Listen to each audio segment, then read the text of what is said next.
What sources matter for hair transplant clinics trying to get AI visibility? You will not believe what I discovered.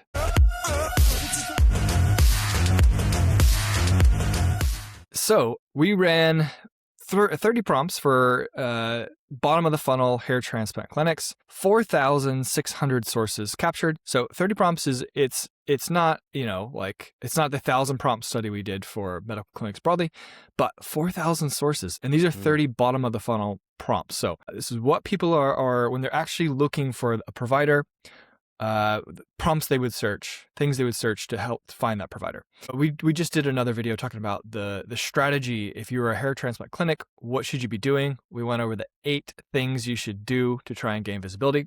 Now we're going to dive into the sources. This gives us some more insight as to why certain clinics were recommended. Now, we did this with an international tilt.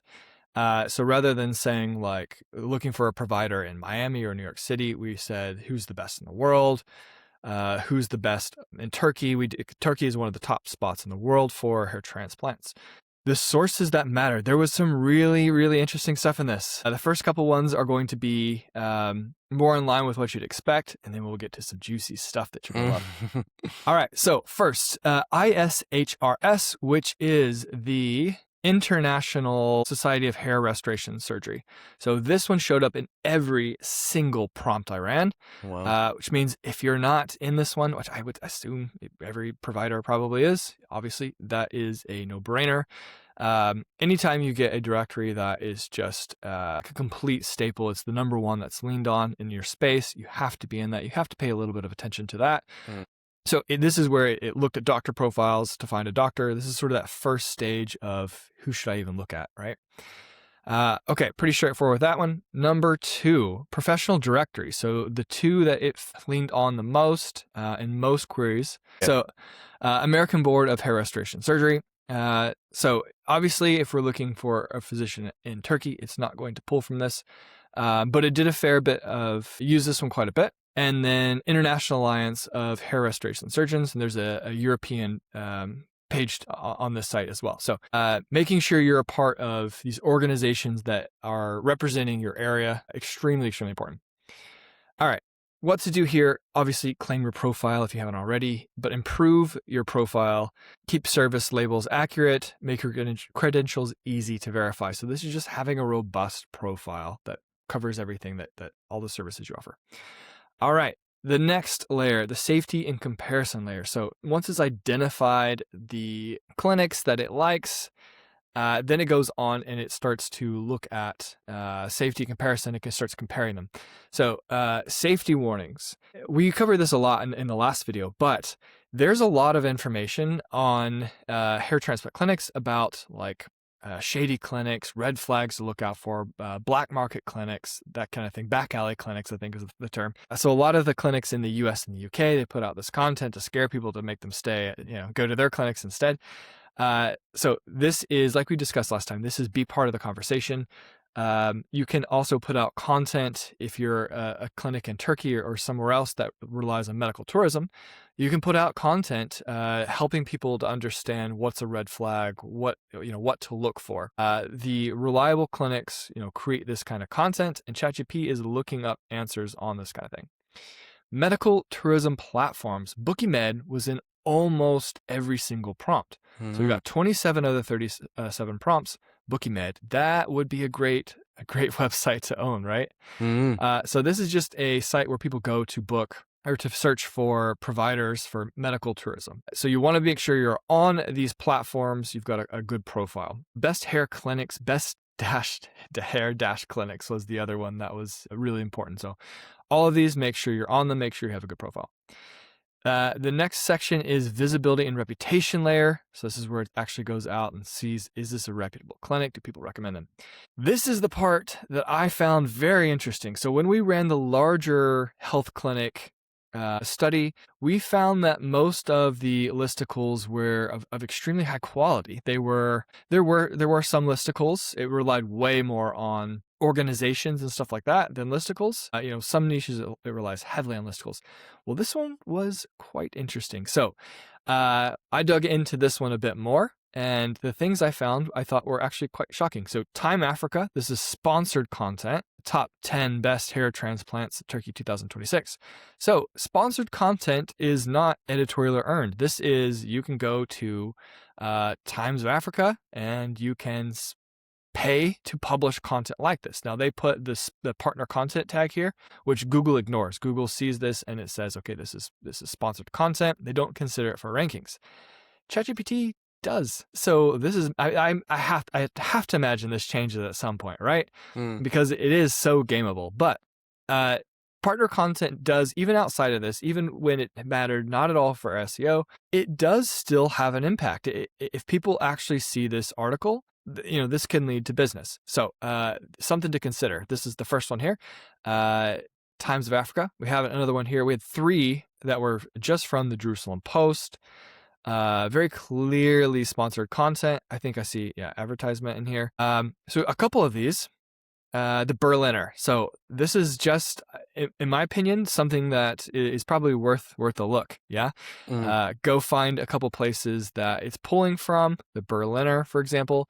And you can create some content around, discovering, finding, choosing a hair transplant clinic.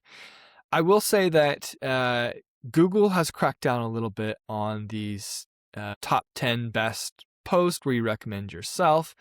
I don't think doing a single 1 or 2 is going to result in a penalty, but I will say it's not a good idea to go out and just blast the internet with these. Okay, the next one, patient communities. Reddit was a big one here, the Hair Transplant Network. Now, some of these you can't just go in and start hyping up your clinic, Reddit especially, but you should monitor your reputation. This is a great place to see what people are saying about you, also what questions and concerns patients have.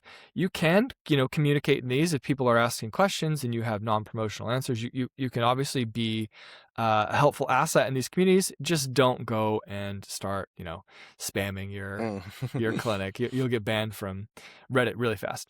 All right, the clinical proof layer. So ChatGPT has in mind that it has the clinics it wants or it likes. It also goes and looks at their pages to see, do they offer that service? How much information do they have around that particular service? So clinic-owned app pages are very important.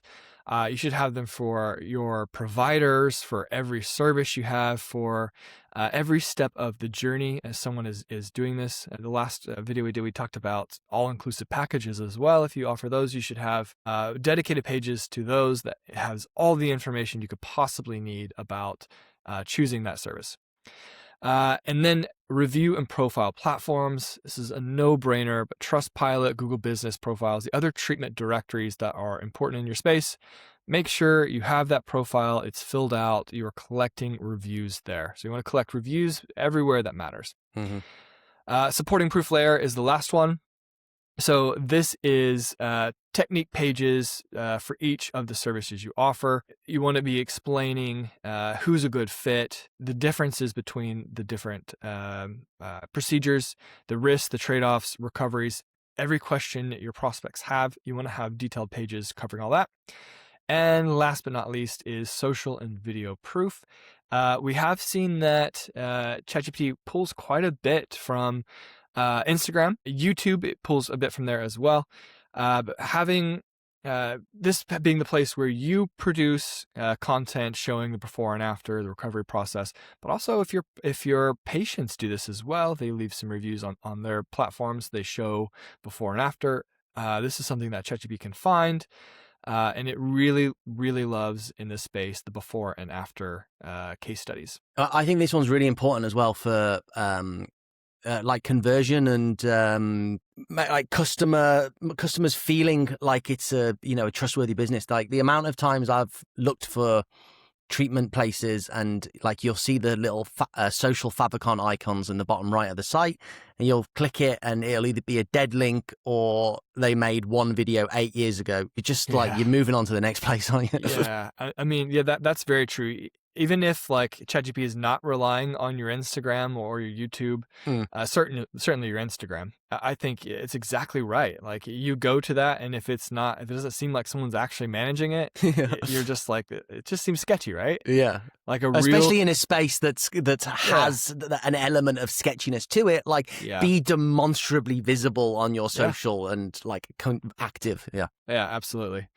So for me, I think a lot of these things, like the most interesting part is some of the directories and profile and sites that you need to focus on. I think that's extremely valuable. A lot of these things you could say, yes, obviously you need to have these profiles, you need to be in these directories, but knowing which ones matter is very important. And then I thought the sponsored content, these posts, I thought that was really, really interesting. I don't know that this is like, if we look at 1 year, 2 years in the future, that this still has that opportunity. But I think this is a great thing to focus on right now if it can get some visibility. Yeah. I think having a strategy as well to be continuously checking what is being pulled from and used week to week, month to month, because this is obviously going to change.